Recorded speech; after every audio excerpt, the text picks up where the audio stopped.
pour le travail. Alors, est-ce que le produit qui en a résulté, est-ce qu'il est à la hauteur? Autrement dit, est-ce qu'on pourrait considérer que, vu que ce sont des Guinéens qui l'ont rédigé, est-ce que c'est adapté à nos réalités? Alors, on va partir de quelques points pour savoir si effectivement cela s'est matérialisé. Moi, je vous donne un exemple. On a vu la démarche qui a consisté à faire des consultations populaires. Exactement. Donc, ça s'est déroulé pendant quelques mois, voire une année à peu Ouais. près. Donc, il y avait deux niveaux. Ils sont partis à l'intérieur.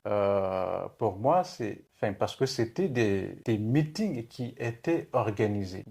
C'était très cérémonieux. Pour moi, ce n'était pas un cadre qui pouvait permettre une consultation effective de la population. Pour moi, c'était pas adapté. Pourquoi? Parce que j'imagine que, vous savez, la population guinéenne, nos concitoyens, moi, j'imagine qu'il y en a beaucoup qui sont dans les campagnes. Vous voyez, alors que là, on est parti que juste dans les centres-villes pour dire qu'on a fait une consultation. Sur quelle base? Comment ils l'ont fait? Vous Exactement. voyez, moi, j'aurais préféré, par exemple, qu'ils puissent mettre en place un procédé d'enquête sur la base d'un questionnaire. Vous voyez ce qui s'est passé dans le cadre du recensement. Ils sont partis dans chaque famille avec un questionnaire, des agents de l'État pour poser des questions.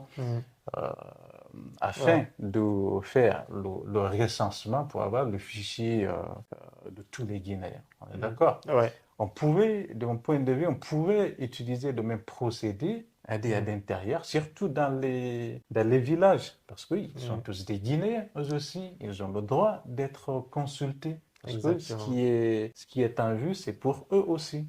Mais tel n'a pas été la démarche qui a été adoptée. Finalement, c'est sur fond de consultation, on s'est retrouvé avec des campagnes de propagande électorale. Donc, il n'y avait pas de sérieux. De mon point de vue, la consultation, c'était plutôt de l'échec.